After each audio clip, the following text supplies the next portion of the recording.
Good evening to everyone. I am Gerasimos Artelaris. I will be your host for this webinar. I would like to welcome you to our webinar, and would like first to share a few rules that we have. First of all, this webinar is going to be recorded, so all participants are muted by default. Please keep your microphones and cameras off during the webinar. You may ask questions by writing them to the chat, and questions will be answered in the Q&A session at the end of the webinar. So, today's webinar by the SECURED project has the title Synthetic Data Generation Tools for Medical Education. Its duration will be 2 hours, and what we're going to present is 4 synthetic health data generators that we're using in the SECURED project, and we're also going to show you a preview of how to access these tools through the SECURED Innohub.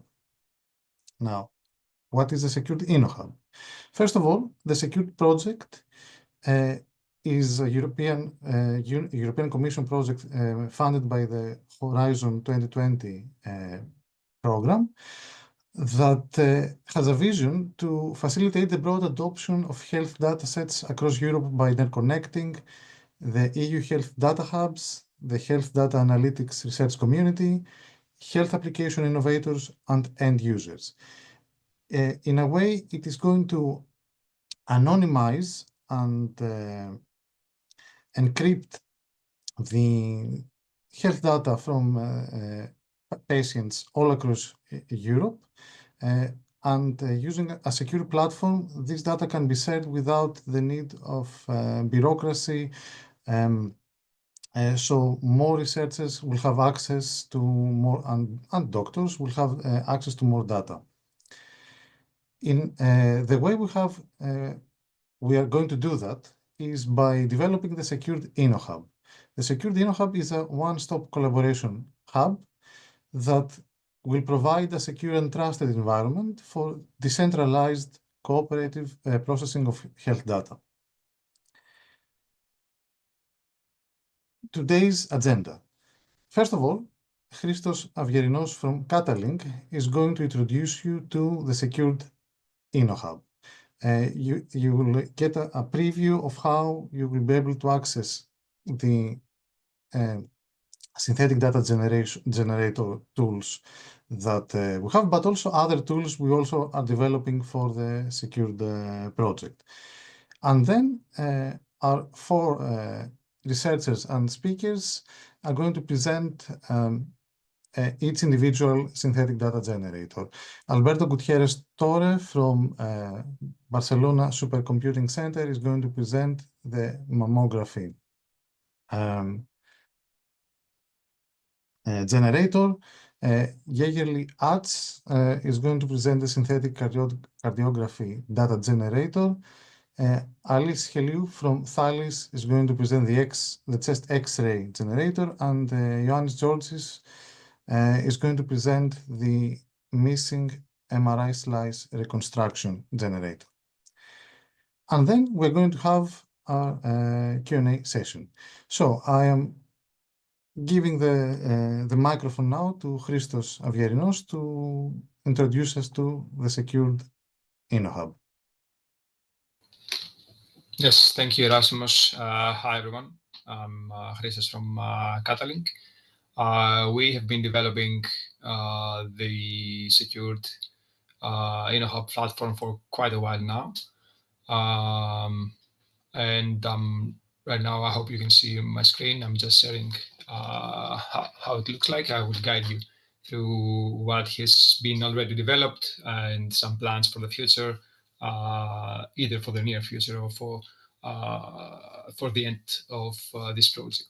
So, as Gerasimos said, the Innohub is essentially a collaboration point for all of us technical partners, which aims at providing some useful insights, results, and useful data to all the stakeholders that are very, very much interested in exchanging medical data in a very safe, secure, encrypted way.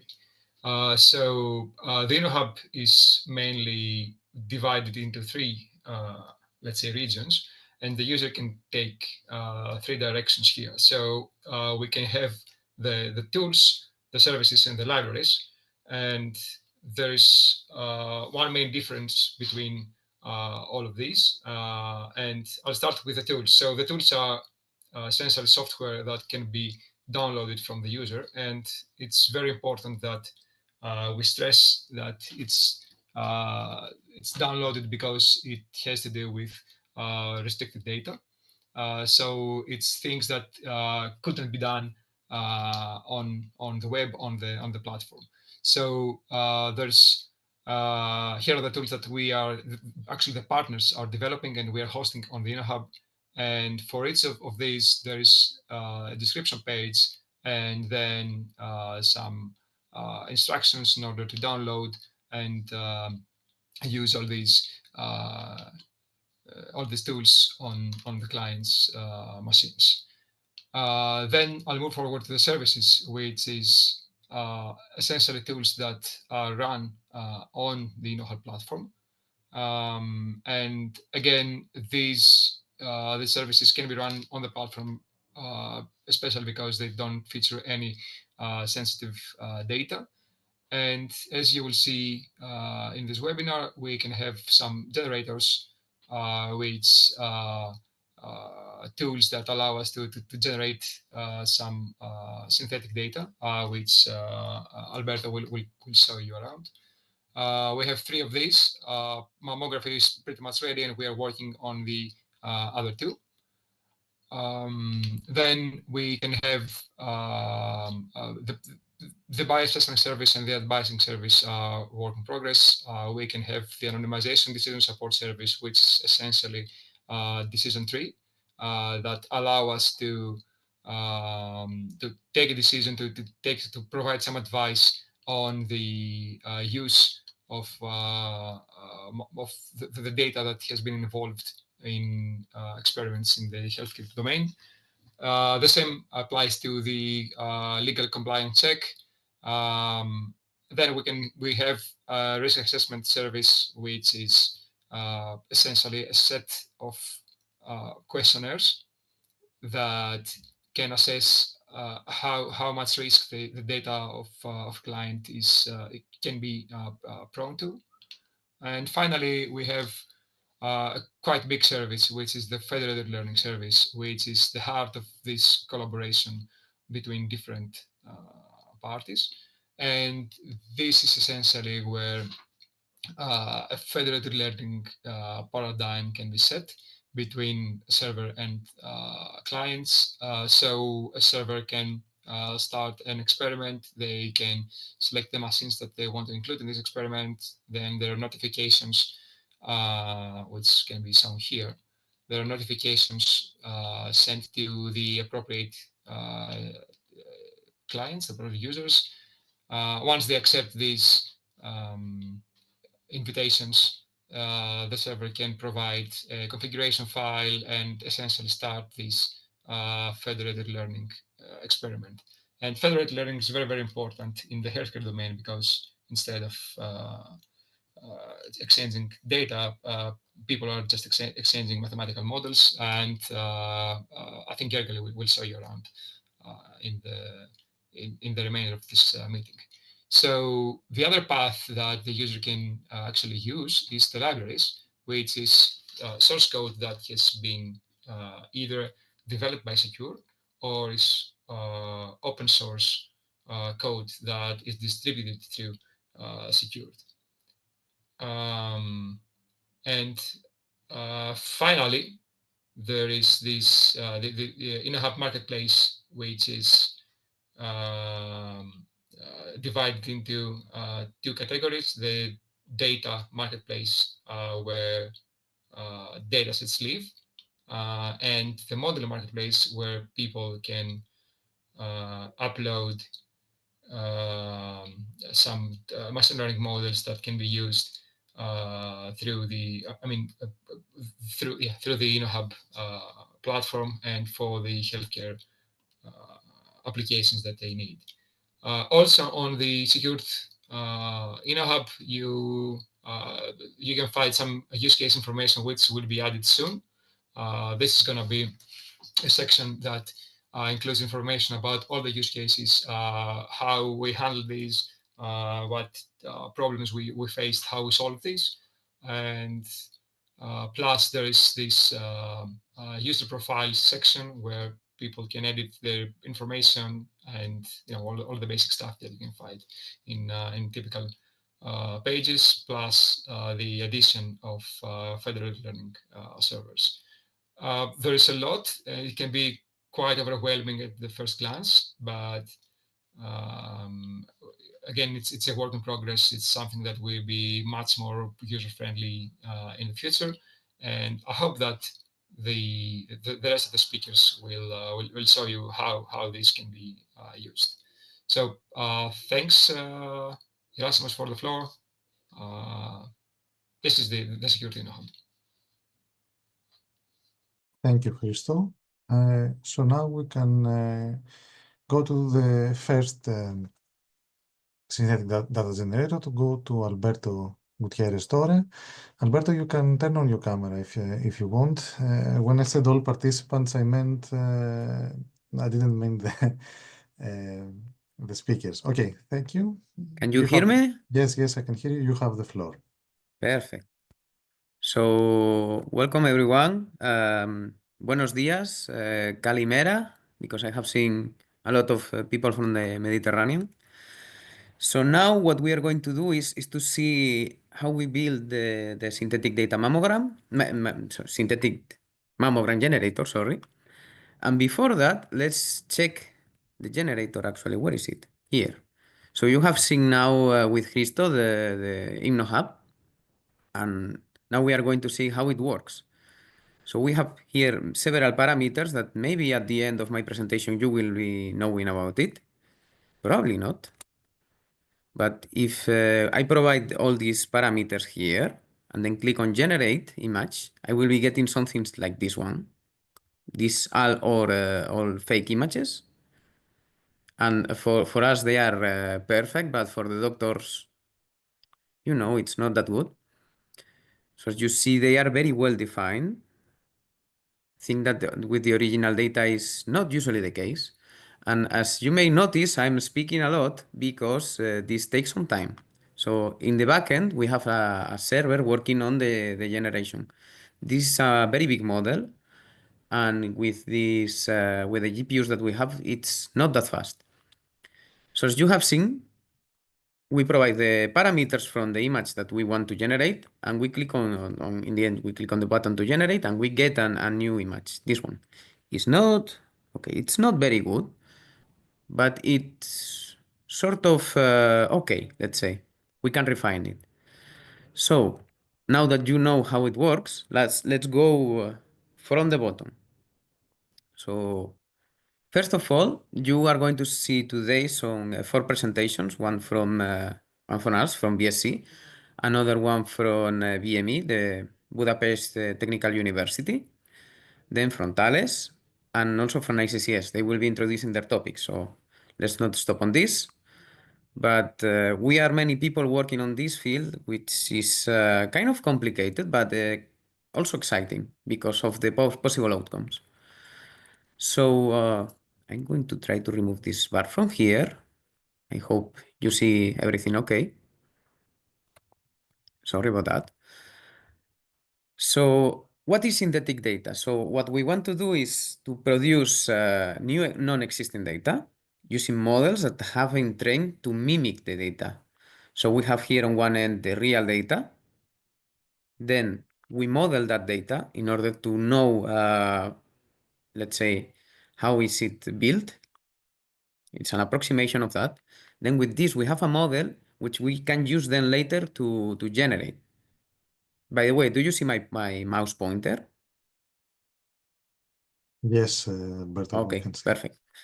So in order to generate this final synthetic data, by the way, these are also synthetic data. For example, So what can we use this? So we can make synthetic data that looks like real data.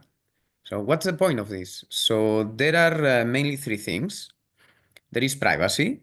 So with the new data that doesn't belong to any patient, we have anonymous data and take care of that question mark. It's important. Then also there is this other thing that is reproducibility inside of the privacy. So if we are able to share this data, and if as a researcher or as a doctor that is making a study, if we are able to share this data, we are able in the end to provide something with which the studies can be evaluated. So if I'm a researcher from another institution, I can check your results with your methodology and some data that you have made public. Also for fairness. So with the synthetic data, we are able to balance the data. So for example, if you have a data set of mammograms that are healthy and sick, and the sick is underrepresented, then you could be generating more sick images. And also for data augmentation, which is also part of this. So now we have the original data, but we can complement it with the synthetic data, which is more or less the case that I explained before. So now we are going to deep dive, and with deep I say to to see a bit on how does our generator work. So our generator is based on latent diffusion model. So you may have seen stable diffusion, which is a popular model to generate any kind of images. So we are getting that and making it to generate mammograms instead of general images. So we are going to define a bit step by step which are the parts of this model. So first we have the latent encoding, which is I get the original images and transform them into a space that contains the same or similar information to the original image, but it is smaller. So the thing is that it's going to be more efficient in the computation. And as you see here with the mouse, we have original mouse. We then kind of compress it to the latent space. And then we, from this latent space, we reconstruct it. Probably in your screen, the mouse is more or less the same. I would say that is a bit blurry and the brightness in the eyes are different. But you see that more or less the structure is maintained. So the idea is to work with these lower dimensional images. So smaller images that make it, let's say, easier to compute in the end. So then we go to the one of the key points of this thing. So the key idea here is that we have an image and then noise, and we try to map this image to noise. So first, what we do is get the image, apply noise in different steps to get a particular noise. And what we are going to try later is to get this noise and reconstruct the original image. Seeing this, I mean, it will be kind of impossible, right? But that here's the key thing of the technique. Then we have the conditioning. The conditioning is, as I showed you before, all the parameters that I can set up for the mammogram generation. So the conditioning is representing what I want. So for example, if you go to DALI and say, I want a picture of a Siamese cat. So we will get this picture, not a picture of a cat of other type, hopefully. So with this, we can specify which kind of mammogram we want. Then, and this is the most important part of all this thing, is, okay, now I have the noise. Now I have some specifications of what I want. How can I get from random noise an image? So this is it's called the backwards diffusion. And this is what we train. So this is what we try to use to get a mapping of one mammogram from the noise. So in order to use something as base, so which this is a kind of a trend in deep learning now. So instead of building a super big model with the data that we don't have, because you know that synthetic data is needed because we don't have actual data, or we have very few data points. We here are using a stable diffusion 1.5 already trained with 5 billion images. So these images are general, so they are not from the medical area. So this unit, the thing that we are training here to convert noise to an image, has, let's say, a lot of parameters, a lot of numbers to adjust, which makes the training to be expensive. So the idea here is to use an already trained model so that we can kind of use part of the information that is present there. So we take less time to build a model. So here, some publicity about our center. We have a supercomputer here, and we are lucky that we have now a lot of GPUs, which are needed. So the graphical processing units, they are very needed for training this kind of model and for using them. This is important. So now, after this seamless plug, so the idea here is that we use the base stable diffusion and we modify it to get what we want. So here at the left, we have something that we could be asking to this model. So for example, here, a photograph of an astronaut riding a horse.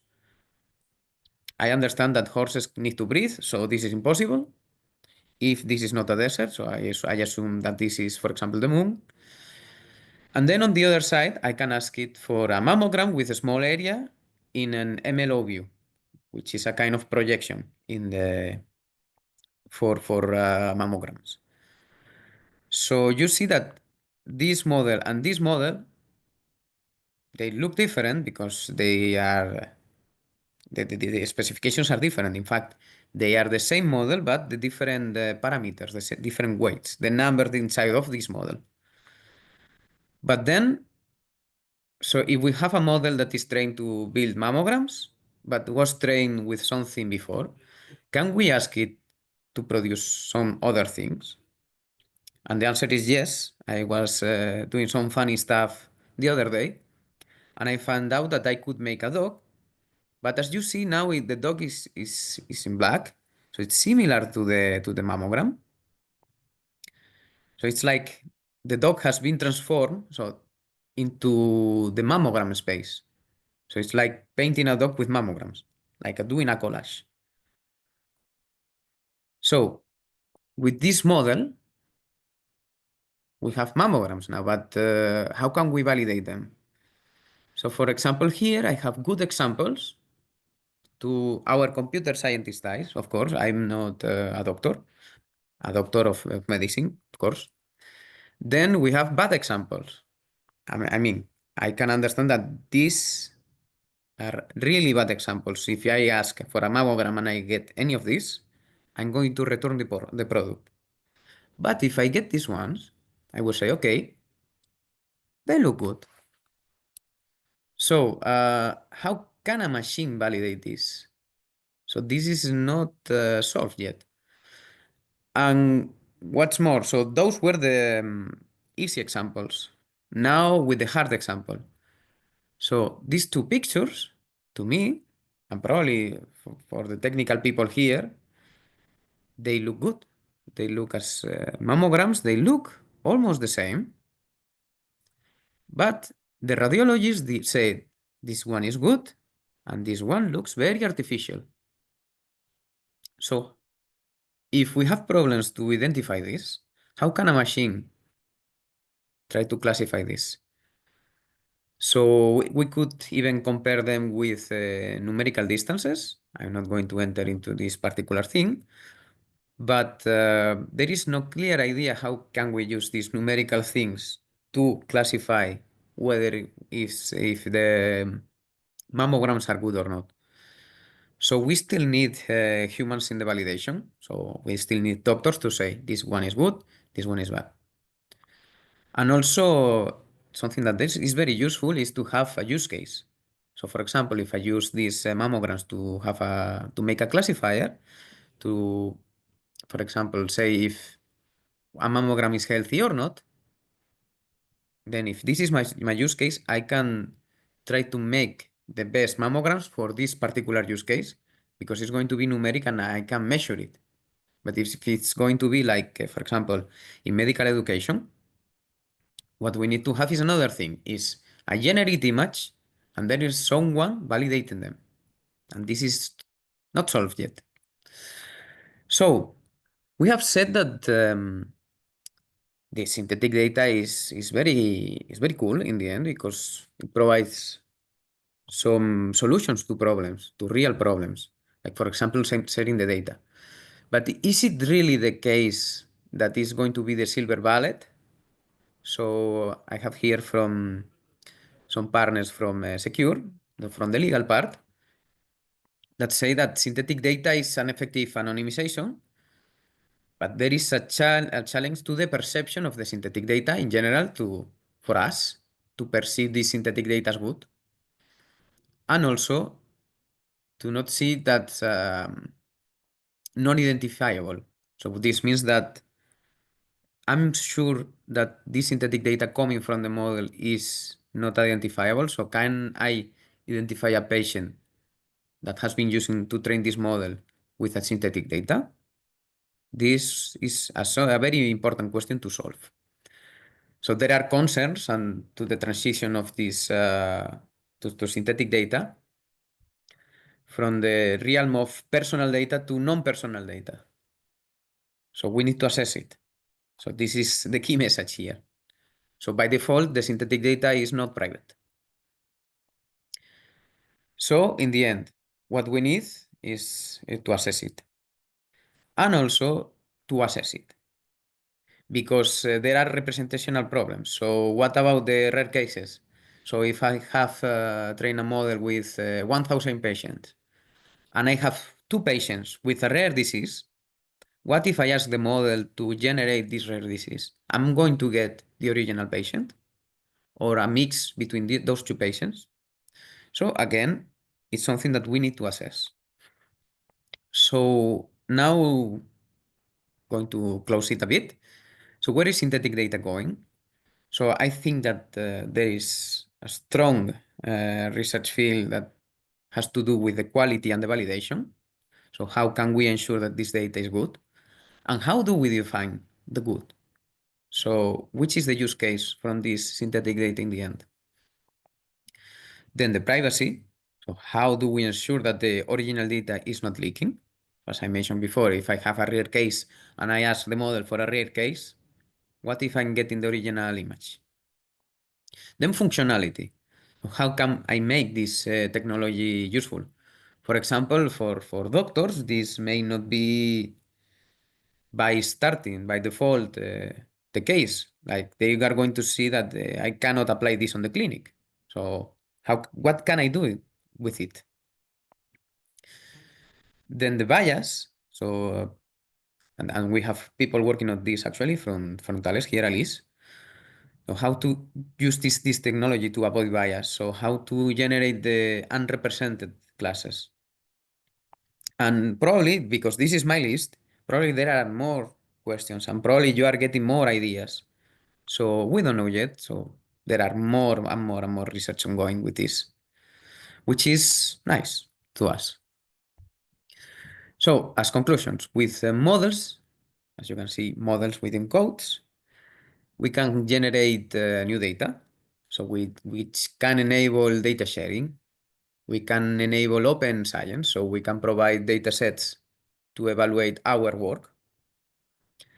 Then we can balance current data sets and we can even enhance the current data sets if they are lacking some particular things.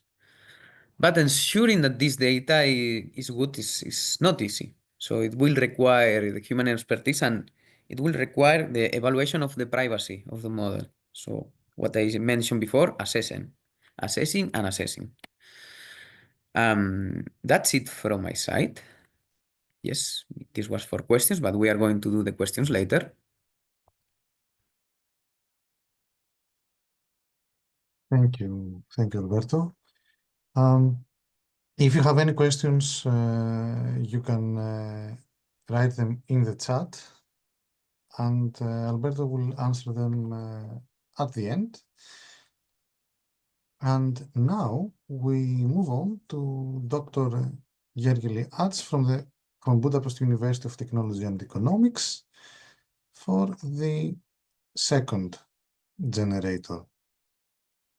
Okay. So welcome everybody.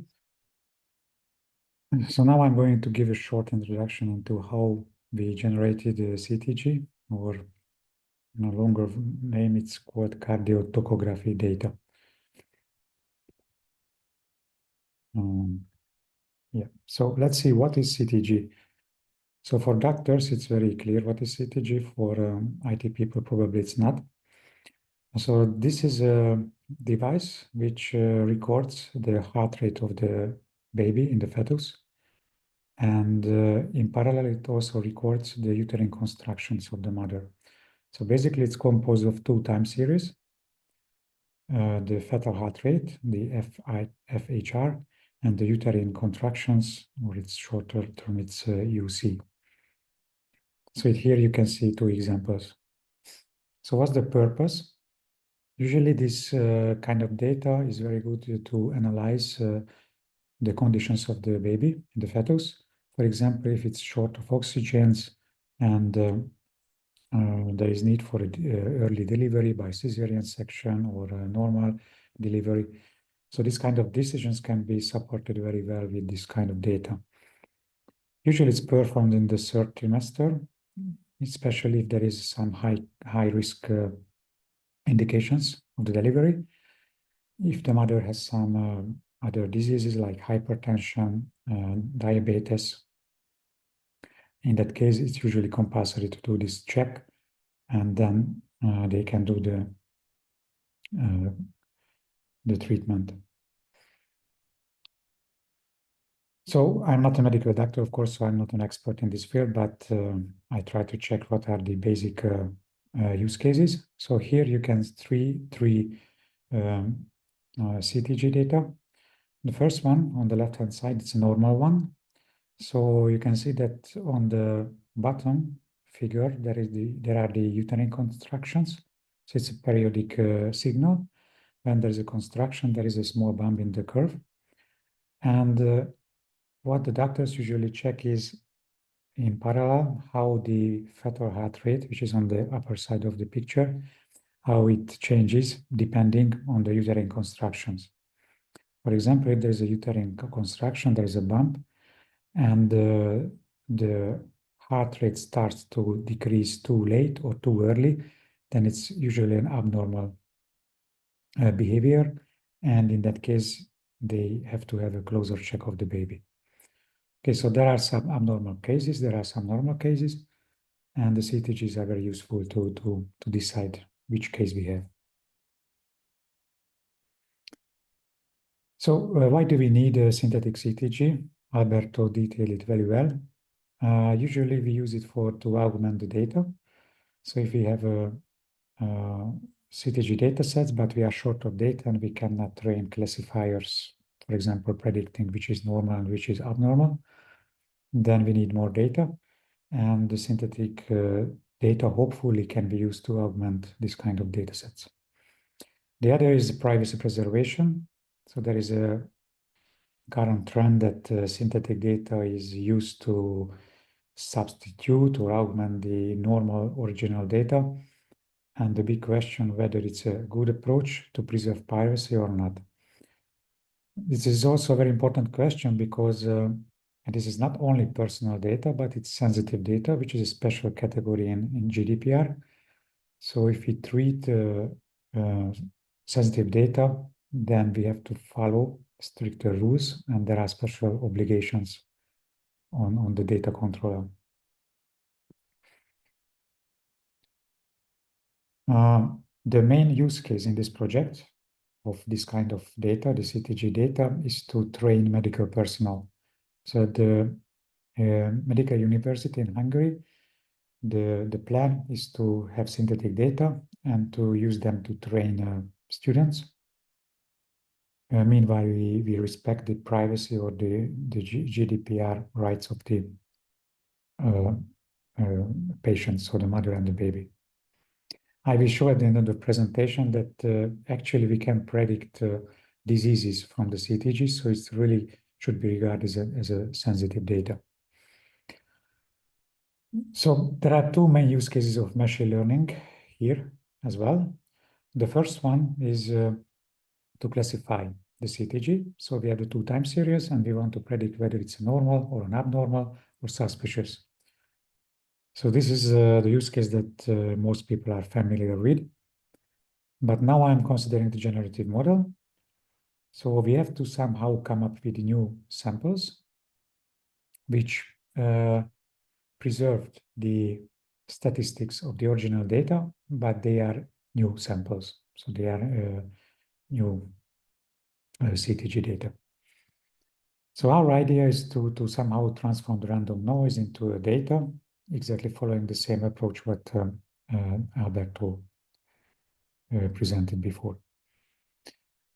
So before arriving to the final solution, we tried different other approaches in the state of the art. So there are available synthesizers like TimeGAN, DeepEcho, YData, Gretel AI. So these are different tools to synthesize data, medical data. We tried them, but they didn't work. So as you can see, on the left-hand side, there is the original data here. And if you use different tools, then it's not even familiar or similar to the original data. So we get very different curves. We tried many tools, but we actually failed to find a good one. So then we decided to turn to this current trend of the generative models, which is the diffusion model. So the idea was that diffusion worked very well in the vision domain. So we can generate images and also mammography pictures. The question can be adapted to time series, so to generate synthetic CTGs.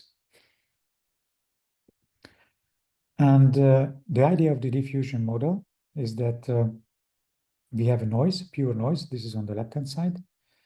And instead of removing the noise and turn the pure noise into realistic sample, which is on the right side, instead of doing it in one shot, we do it gradually in many shots.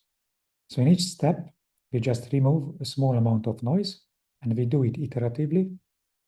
And hopefully at the end, we arrive at some sample, which is a realistic one. So this is on the right-hand side. And the function which removes the noise, it's called denoiser. So usually it's a neural network and it's trained actually to remove the noise. So it predicts the noise which should be removed from the input image, the noise image. And as a result, it predicts the noise and we subtract the predicted noise from the input, and this is how we get the output of this model. So this is a standard problem which has been solved many years in computer vision, and usually they use a unit neural network to remove the to predict the noise that should be removed. So this is the denoiser function. So how we can train this model? We have to teach the model how to remove the noise. So we don't do it algorithmically. I mean that we don't specify the rules that how it should exactly remove the noise. Rather, we show them a lot of samples, which is noisy. Then we show a lot of samples, which is less noisy. And the function is taught to learn the relation between the more noisy and the less noisy version of the same time series. So this can be simulated because we take a real CTG, we add noise. So this is how we get the noisy version, the input of the model. Then we add a bit less noise. So the difference between the two is just less noise, and this amount of noise which is removed should be predicted by the denoiser. Okay, so the input is the more noisy version, the output is the less noisy version. And then we do it for each step because we removed gradually the noise. And this is how we can train this model to remove the noise in each step and step by step. Okay, so we need a lot of realistic sample. Then we have to simulate this noisy sample, the less noisy sample, and this is how we can train this denoiser. Now the question is that how we can turn the image diffusion models to time series diffusion models. Now the answer is very simple because image is very, or time series is very similar to images. In images, we have 3 channels of data. So if you have an image, we have 3 basic colors, the red, green, and blue. And each pixel has these 3 values, which encodes the amount of color. So the amount of red, the amount of green, and the amount of blue in that pixel. Now, in a time series, we have actually an easier case because we have 2 time series. So instead of 3 channels, we have 2 channels.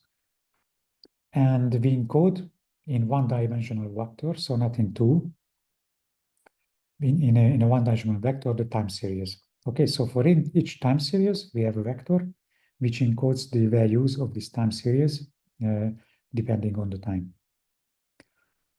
And basically, we have a simpler data, and we can use the normal diffusion model. Now, the question is, okay, why is that? If you want to understand the underlying rule, is basically because both the image and both the time series has a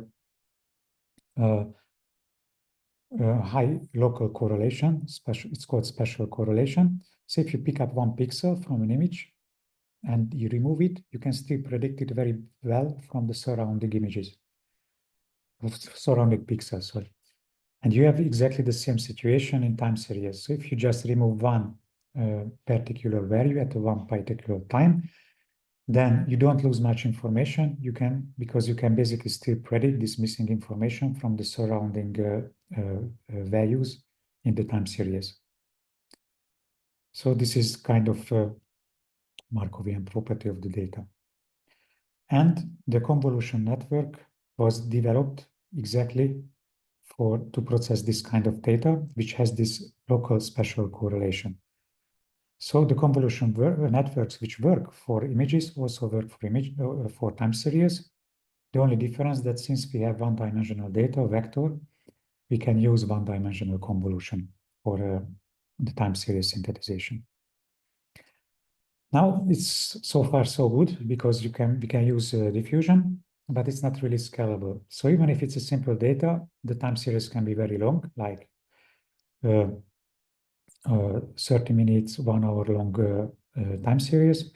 And to synthesize those long time series, it can take a long time, even on a powerful device. So our task was to make it scalable. The first idea, what Albert also presented, it was the latent diffusion model. So we compress the time series because it has high special correlation. So the intuition that we can also compress it, for example, with an autoencoder.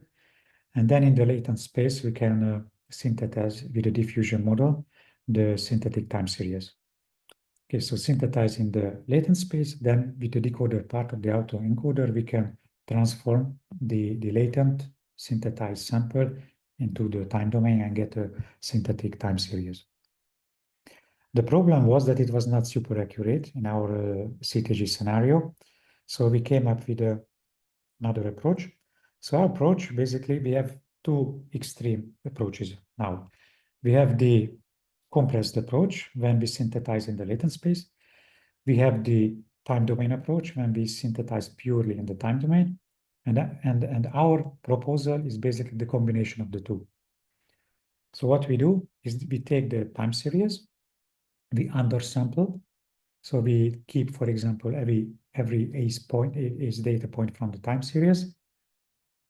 And then we synthesize an undersampled time series. And when we have the synthesized undersampled time series, we can do a super resolution model to upscale it into the high resolution domain. So these are the 2 main steps, undersampling and then upscaling. And the synthesization happens in the undersampled domain, which is much shorter than the original data. And this is how we can speed up the generation. So this is the technical sketch of our solution. We have the time series on the left, we undersample. and we train a diffusion model in this undersampled domain. And after that, this diffusion model generates an undersampled synthetic time series. And then we use a super resolution model. The super resolution model works in the latent space in order to be fast. So basically, it takes the interpolated version of the generated time series, because the generated one is undersampled, so we have to interpolate to get to a high resolution. But we don't give this high resolution directly as input to the super resolution model. We use the encoder to downscale it, and then we will synthesize in the super resolution, the high resolution version in the latent space. And then at the end, we can decode the synthesized latent vector into a realistic CTG. Okay, so the main idea, is that we use undersampling in order to preserve the main trends. And then we just use the first diffusion model to generate the main trends, the undersampled version of the time series data. And after that, to fill out the missing finer details, we use a latent diffusion model. So the latent diffusion model cannot hallucinate too much. I mean, it cannot generate some artifacts which is very different from a CTG, because the main trends forces the latent diffusion model to follow these trends. It just can fill out the missing details. So we evaluated our proposal on a public data set. It was from a Czech medical university who published this data set. So it contained roughly 500 patients, and with a sliding window technique, because we only considered 30 minutes long CTG data, we generated more training data. Finally, we get a data set of 100,000 samples. We truncated each time series into a maximum value. And then we normalized the data between -1 and 1 for the diffusion model. But after that, we didn't do much more preprocessing, because we wanted to preserve even the original small variations in the data as much as possible. So here, for example, you can see that sometimes the sensor fell off the mother, and because of that, we have these outliers in the data, and basically we wanted to preserve this kind of outliers in the generated data too. So because of that, we used the different loss function and higher filter numbers and the shallower unit model. So here you can see a generated CTG with our technique. You can see that the UC, the uterine construction, are a periodic signal as expected. And when there is a contraction, there is a small valley in the heart rate of the baby. So you can see that it's kind of realistically looking data. We also did the conditional generation, but not with the textual prompt. So you can deliver numerically encoded categories of the data. For example, we had the label of the data, whether the CTG was with a vaginal delivery or cesarean delivery, or the baby was male, female. So for each of the CTG, we had these labels, and we implemented this conditional generation. And these are the numerical results that you can see. We computed the feed and the inception score for the baseline solution. So when we use the normal latent diffusion and our super resolution technique, as you can see, the feed score, the smaller the feed score, the more realistic the data we have. So we are better than the baseline approach. And we also evaluated our performance by training a classifier which predicted some labels. It was some diseases and the delivery type. And we checked how this classifier performs on the original data and on the mixture of the original and the synthetic data. So half of the data in the latter case was original and half of them was synthetic. And you can see that the synthetic data more or less preserves the accuracy. It's a bit better than the baseline approach, but not as good as the pure original data. So we are still room for improvement, and we want to improve this approach, but these numbers show that we are on the good track. Yeah, and for the fit score, we use this classifier to compute the fit score. Now, one final note is that, as you can see, we trained the classifier to predict some disease of the mother, and it was very accurate. So this fact proves actually that this data is really sensitive. So if you have some access to CTG data, you can predict from that whether the mother has diabetes, whether she has other diseases. Actually, we also trained classifier to predict the identity of the patient, and it was also very accurate. So it's not only sensitive, but also personal data, because you can re-identify.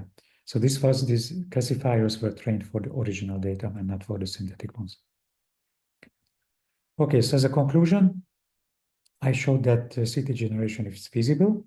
Our solution is not perfect. There is still room for improvement, and we want to improve it in the remaining part of the project. Our solution is scalable, so it can be used with a long time series. And we can also use condition generation. So if the data is labeled, then we can generate data only for that kind of label. And actually, this was my talk. So if you have any questions, then please ask on the chat and I will answer later. Thank you very much, Gergi. Please write any questions you have in the chat, and we can move to Alice Heliou from Thalys to present us the next generator.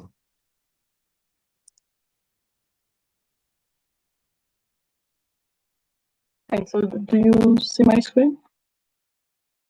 Yes, we can see it. Okay.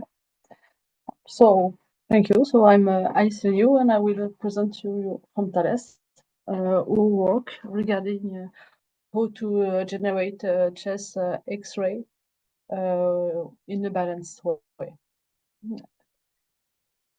So first, a quick presentation of our team. So we work at Thales, so huge company that is worldwide. More specifically, we work on the entity that is called Secure Communication and Information System, and precisely we work on the research team, R&D team, also research in AI. Our main focus is on cybersecurity of AI and ethical aspect of AI. So we are 4 people. So Daria Daruka, Vincent Touvenot, Laura Stéphane, and myself, Elionis.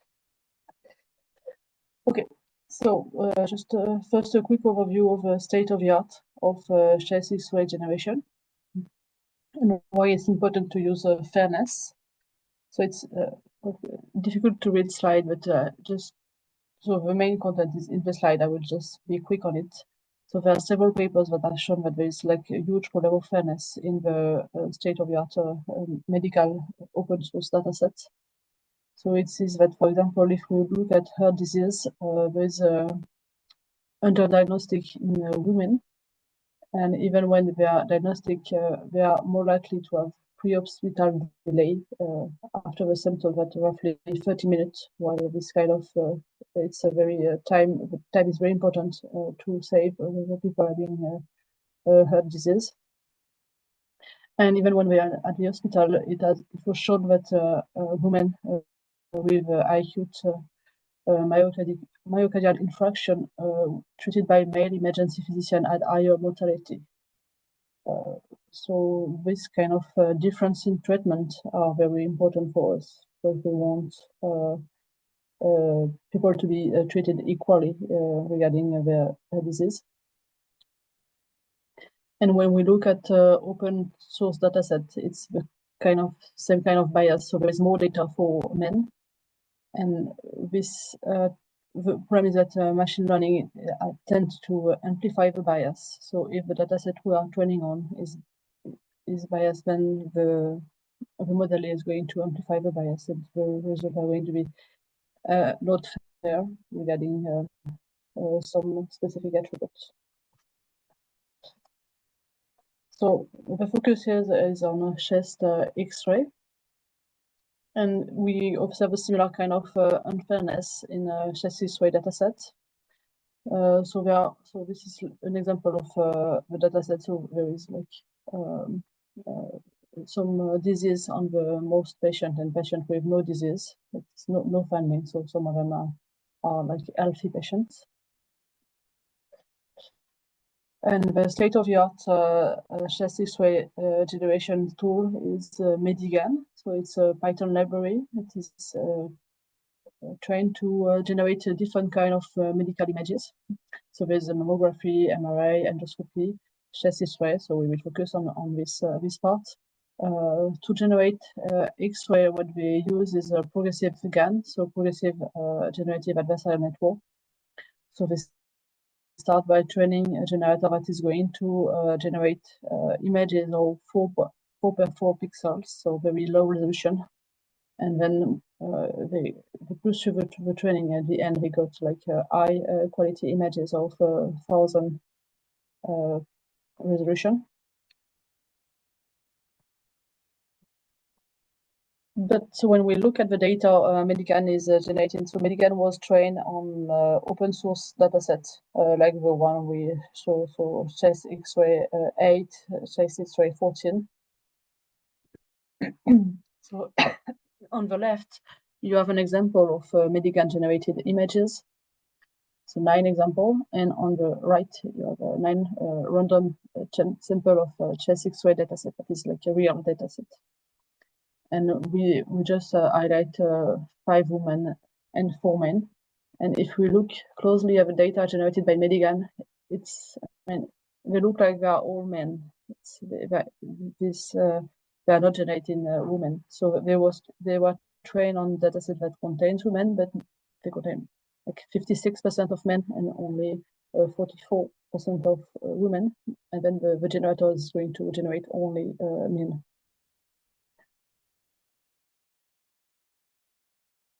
So there is an underrepresentation. So inside SECURED, we develop tools to try to assess the bias of data generators. So there's 2 kinds of tools. So the first one is just taking the image generated, and we use a classifier that was trained to classify the sensitive attributes. So here the gender. So the classifier is going to classify whether the image is a female or male individual. And we will look at the result, the percentage of female and the percentage of male that have been predicted in the generated dataset. And this is called the fairness discrepancy. And we also use like more classical fairness, similar as what Alberto just explained regarding the diversity using entropy, and the quality using distances between the generated dataset and the real dataset. So we use all this metric on a Medigan. So on the left, you have the distances. So we measure the distance between a dataset generated by a Medigan and a female dataset. We see that this is in blue. Here, I don't know if you can see my mouse here. So in blue, the distance is quite high, and in red is the distances between the Medigan generated dataset and the male real dataset. And here the distance is much lower. So this means that Medigan is generated data that looks like men and not like women. And when we look at the entropy on the dataset, so here is the entropy of the real female dataset. It's quite high, so there's a lot of diversity in a real dataset. This is the entropy of male real dataset. So it's a bit lower, but it's already quite high. And in green is the entropy.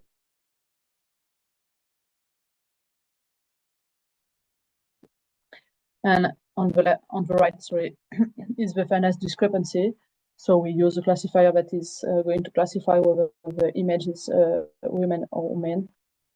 And so 1 is men and 0 is female.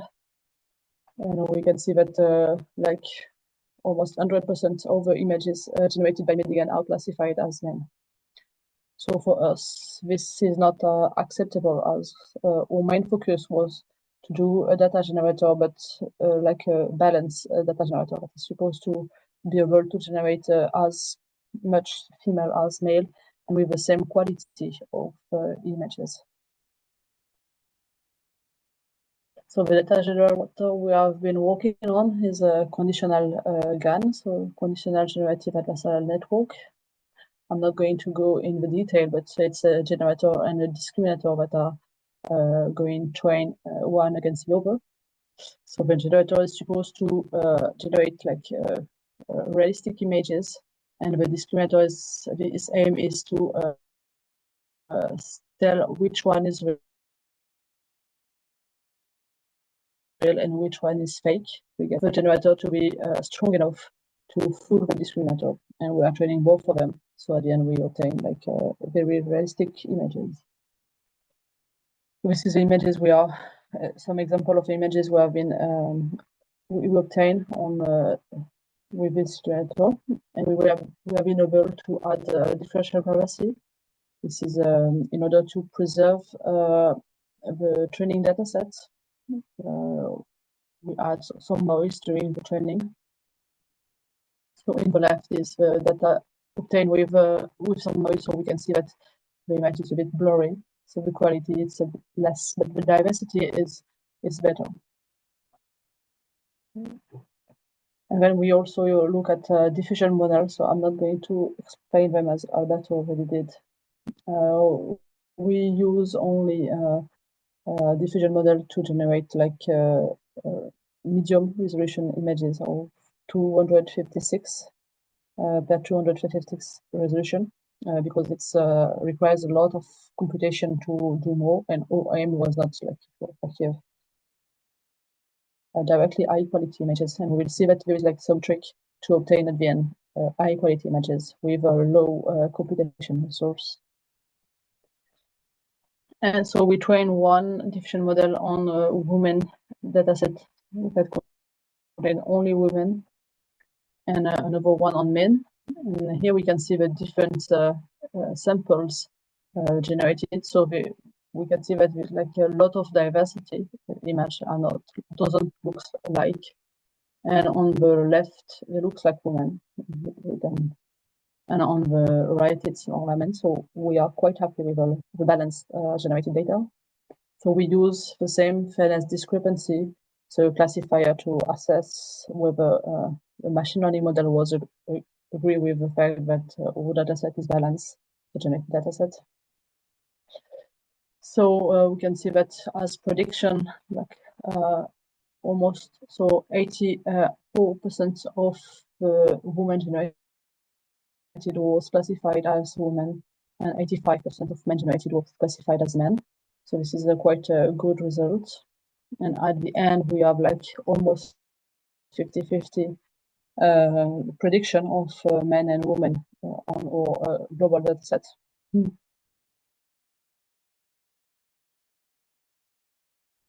The image we have in prediction. So the images that was generated to be like a man, but was predicted as woman, and it's the reverse here. And we can see that they are like low quality images. So we could use like the 50% that was not good prediction here could be removed from the dataset, and then we will like improve the quality of all datasets while having like a very balanced dataset generated. So inside SECURED, we provide a tool to train a generator and then to generate images using the different model we have been training. So this is available on the Innohub, the inference part. So the data generation part is available on the Innohub. And then what we also develop is a super resolution tool that is going to enhance the resolution of generated data. So this is very helpful because it takes a lot of resources to train directly a high resolution generator, while we can like train like a medium resolution generator and then use super resolution tool, pre-trained super resolution tools to achieve high quality images.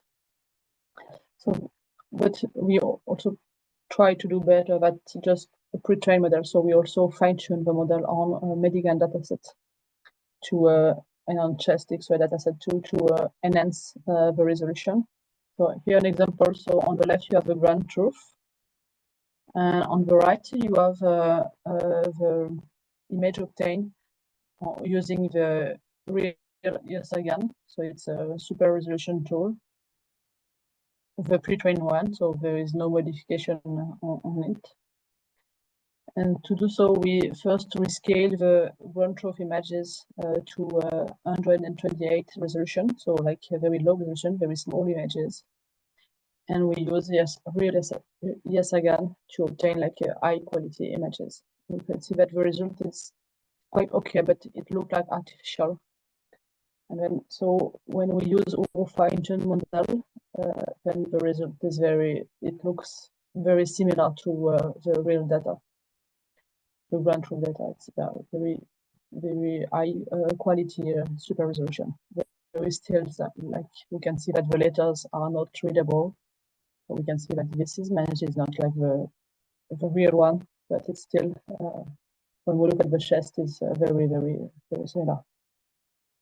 Of course, we are not doctors, but it was confirmed during the Budapest workshop with doctors that the high quality images was very impressive in terms of realism. This is another example with on the right is the pre-trained version, and then when we use a fine-tune, then it's get more like much more realistic.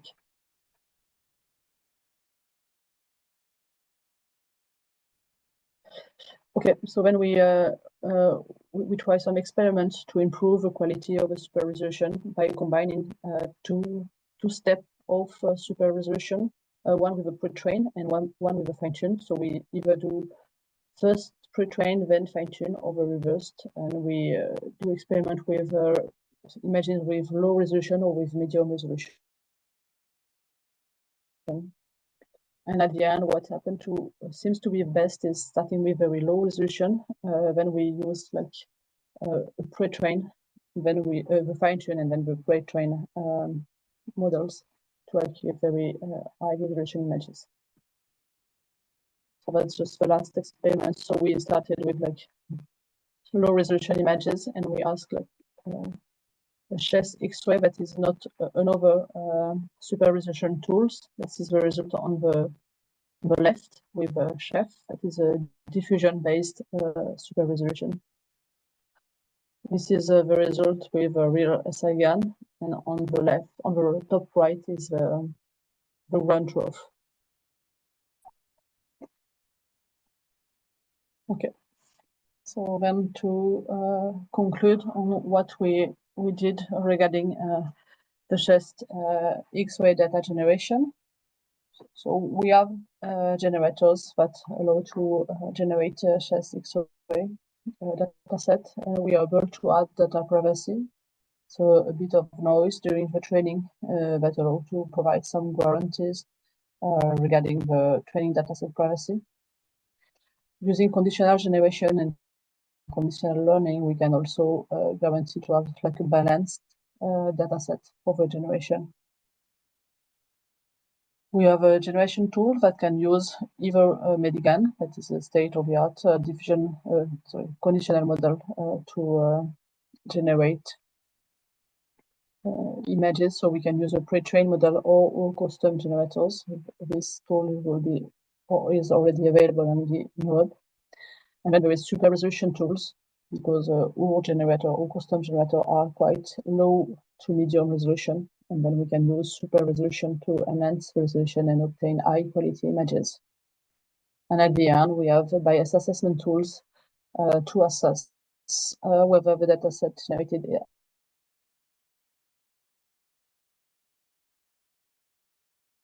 as bias or not, and regarding sensitive attributes.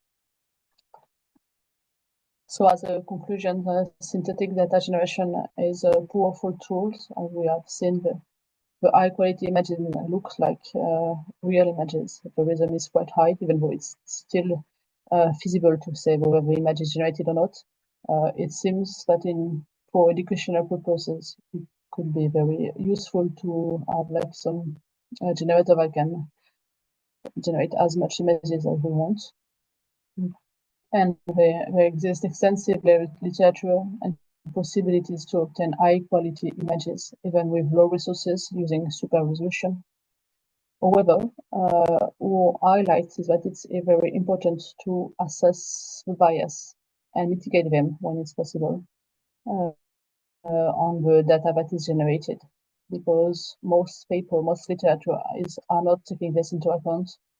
And so the result is that the generated data sets are very biased. There is a lot of bias in them because the models are amplifying the bias that is already present in the training data set. So in our opinion, this is very important. So we provide some tools to assess the bias present in the data set. And also the trained data set privacy must be considered. Mostly if a synthetic dataset is going to be public. So for education purposes, that's usually what is going to be done, because it has been shown that the dataset that is generated can leak some information regarding the training dataset. So this is also an important point to be aware of. Okay, that's all for me. Thank you. Thank you for your attention. I'm sorry, Alice, what did you say? Thank you for your attention. Oh, you're welcome. Thank you very much for your very interesting presentation.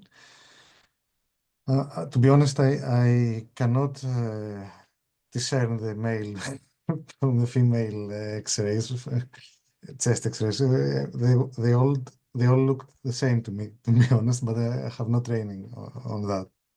But it's a very important work.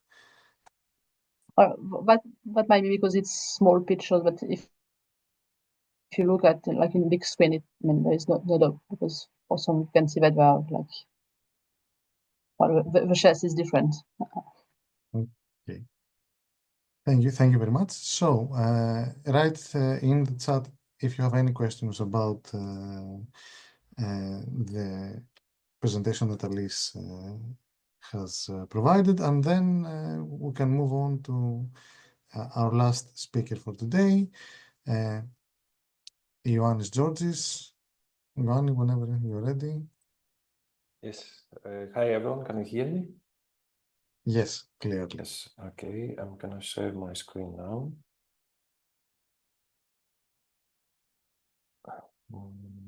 And hopefully you see the presentation.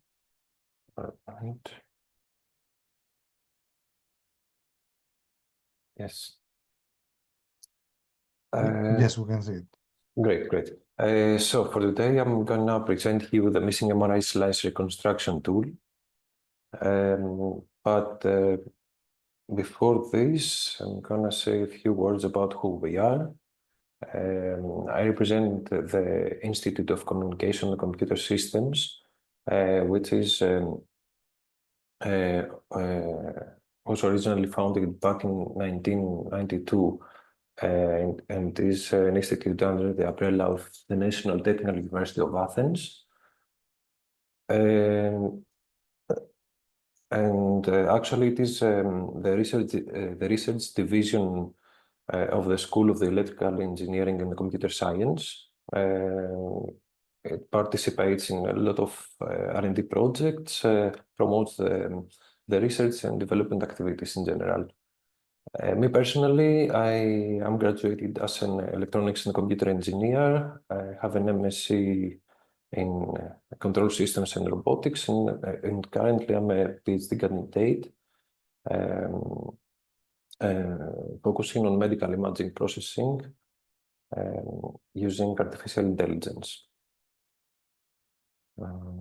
So about our lab, which is part of the ICCS and the School of Rural and Surveying and Geoinformatic Engineering, we are working here 15 to 20 people, including professors, researchers, and engineers and students.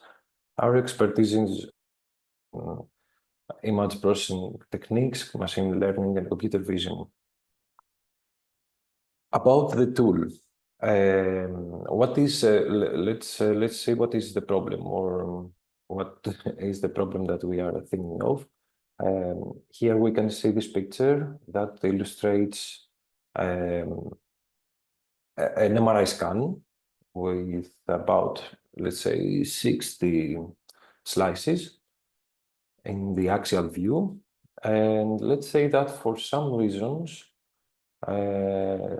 the slice with ID 42 is missing or is corrupted.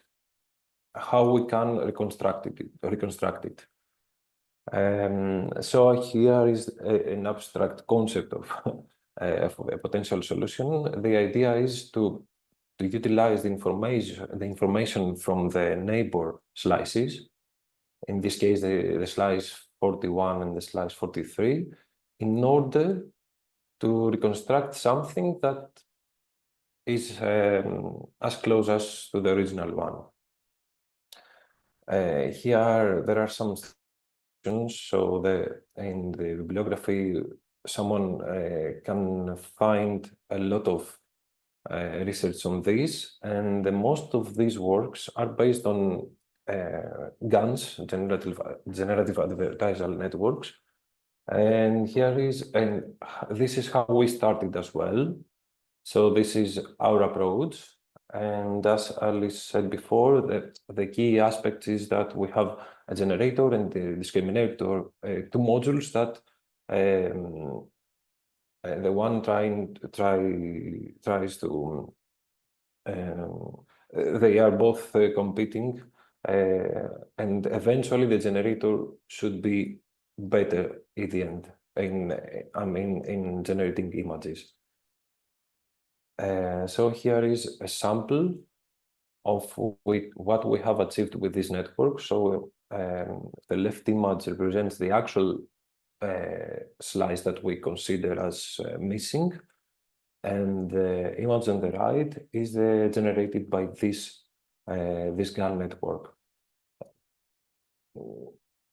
It's clear that it's a bit blurry. It misses a lot of structural information. So we have to work more on this. But before we talk about the alternative solution that we are working on, maybe we have to clarify why this attempt is useful. So here we can see that we have the patient in the MRI scanner, and after the scan, the information are transferred to the monitor, to the computer that the radiologist or the medical expert uses to visualize the result. So what we do here is that we add some magic here, the AI magic, in order to provide a more clear view of maybe a corrupted, a blurry, or a missing slice. So why this can happen, I'm not an expert, but from what I have already studied, maybe due to patient slight movement during the scan, maybe, I don't know, even the movement of the internal organs during the scan, or any other problem can result in corrupting a slice or more than one slices. So the idea is here to provide a solution to not only improve the diagnostic accuracy, to enhance the image quality, but also to actually provide something that works for the medical professionals, like reducing the scan time. Before, if a lot of slices are blurry, maybe the examination should be repeated.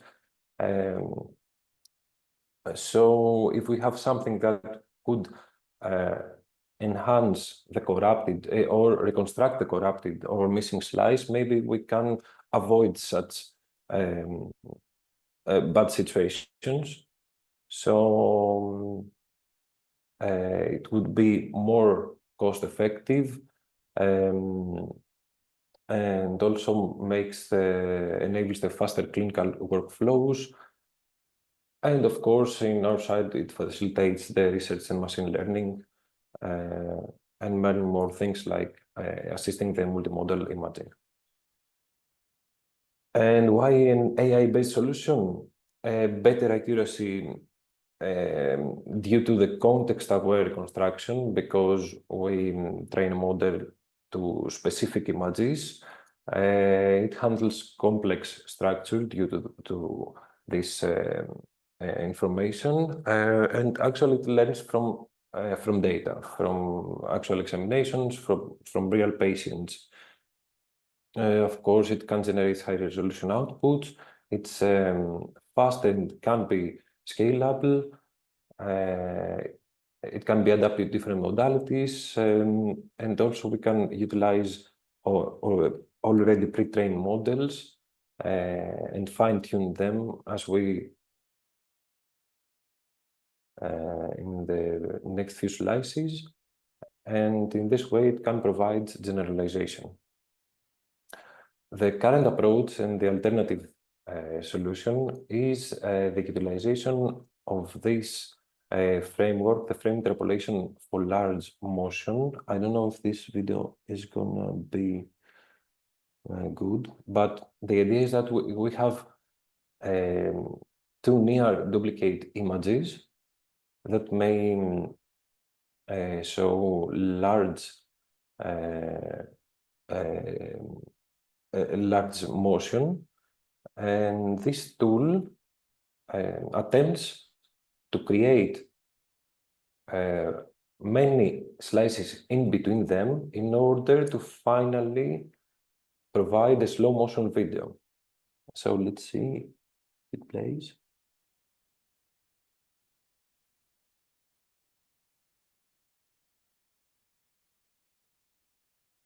So actually it seems to do a great job. And this is the structure behind this. It consists of basic modules, the feature extraction module, the flow estimation, and the final fusion module. The key aspects, the innovative parts are the scale agnostic motion estimator, which assists the accurate frame interpolation, and the employment of the gram matrix loss, the final loss. It's actually one of the three terms of the final loss function that provides better texture details in the final image. And also about the slow motion video, it means that it generates a lot of slices. So in our case, it can be really useful in order to have different options in order to decide what is the most proper alternative to the missing slice. So what if we apply it to the medical imaging? Maybe retrain the model from scratch in open datasets, like for breast MRI or brain MRI scans. Retrain the model with several modalities, or maybe use pre-trained model and fine-tune it on the medical imaging. And this is the result from this model without even fine-tune it. So it's impressive how the structural information are represented. So again, here on the left we have the original slice, and on the right we have the generated one. Of course, it is from my perspective. I'm not a medical expert, but it surely looks better than the one generated by the GAN approach that we saw before. So about the demonstration, I have created some screenshots, but I think that maybe we can try the live. So this should be part of the Innohub that Christos presented in the beginning, but for now it is not integrated yet. So this is just a sample web service. So here we have two options. The one is the showcase. So if we follow this one, the system chooses a specific, a random patient for us, and it expands the scan in the slices. So the idea here is that in order to test this tool, we have to select the slice that we are about to consider as missing. So let's say that the missing slice is the slice 13. I have to choose to select the slice with ID 12 in order to get this triplet here. So let's go, slice 12. The engine is running on our server, and we're waiting a bit for the final generation. So we have the original one, the next slice, again the original one, and here are the candidates. You can see that they differ a bit. So this is a tool for collecting information from medical experts, because we are not the experts in this field. So this is the first case in order for the user to see how it works. And if we go back to the beginning, we can go to the triplets. And here we have some pre-generated triplets. So these are all the original slices. And if we click on the mid slice, the generated version appears. And here again, this page is to collect the opinion of medical experts. So as an expert, I can press if I think that this is a proper generation and say it's good. So then another triplet appears. So I think that these all. So this was my part on this. Thanks a lot for your attention. Thank you very much, Yanni. Also very interesting presentation. Actually, all four presentations were very, very interesting, and you showed us different ways we can use this synthetic data that are created, and how necessary they are in specific applications. For example, in your own application, I hate having to do a second MRI because I'm a little bit claustrophobic when I am inside the MRI machine. So I definitely want your project to work. Thanks. Okay, so do we have any questions? Let me check the chat. I don't see any. I like MRI machines, Alberto is saying. So if you are writing a question, raise the hand so I know to wait for you. In the meantime, I have a question for Alberto or Yergi, because you mentioned it about the noise that from which the data are going to be created. The noise is completely random, the ones that is used to generate the data. Yes. Okay. So the idea here is that you get the original image and apply noise, in particularly is usually Gaussian noise, to get a picture that is a random noise, and then to build a map between them. As Gergerly explained, it goes in steps. So you are trying to denoise it in each step until you get something. So then the model learns to build an image from this noise by removing noise. So with the first step, it starts to appear. So something in some image. So at the end, what you will have is if it works properly with a given noise, you will have the same image. So the randomness is on building this random image, not in the getting from one random image another new image, let's say. So the mapping is one-to-one. Probably I have confused you more than anything else. No. Thank you very much. This explains it a little bit. By the way, Ioanni, you can turn off your sharing. Probably you forgot it. Yes, sorry for this. It's okay. Alice, I think I have a question for you based on the two things you mentioned in the end. That in the conclusions, that of course we want to remove bias from the actual data sets that we have, but at the same time we need to protect the privacy of the patients.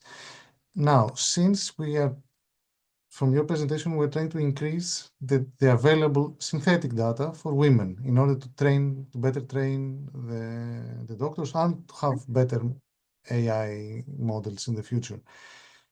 How good we are in protecting the privacy of the women from which we already have data? Yeah, that's a very good point. Yeah, usually when we perform like unbiasing, there is like a upsampling that is occurring. So, for example, the women are going to be upsampled, so they're going to be more seen during the training, which effectively increase the risk of data leakage. But then there is a trade-off to find. When we look at Medigan, there is like 99% of the images that are men, while in the training dataset, it's only 56% of men and 44% of women. So an achievable goal will be to obtain like similar bias in the generated dataset as the real dataset. So reducing totally the bias, giving zero bias is going to be complicated and can occur in like data leakage for the minorities, if not minorities, but like sensitive attributes, unprivileged parts of the data are going to be like upsampled and those more exposed. But if we just want to mitigate the bias, like have like a zero, no amplifying the bias, but just zero amplification of the bias, then this goal is achievable without any problem of privacy more for one group regarding the others. All right. Thank you very much. I see that we don't have any more questions, so I will thank you once again for your very interesting presentation. I will also thank all participants for being here today. And in a few days, we will have the link for the recording on our YouTube channel. All participants will receive a link to have access to this video if you want to rewatch it if you don't remember something. So thank you all once again, and have a nice evening.